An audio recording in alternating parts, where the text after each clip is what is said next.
दोस्तों, आज हम रीकवा 301 का आयरर 121 का हल आपको बताएंगे। ये स्कैनर आयरर होता है।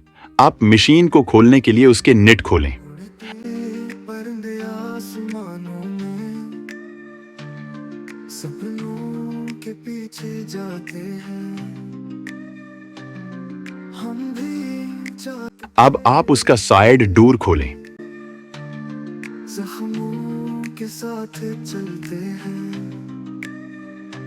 दिल का सफर है लंबा सा, रास्ते में दर्द के साए हैं, परिंदे जैसे अब आप उसके फ्रंट में इसका कॉर हाथ की मदद से उतारें, क्योंकि इधर लॉक होते हैं और उसके नीचे पीच होंगे।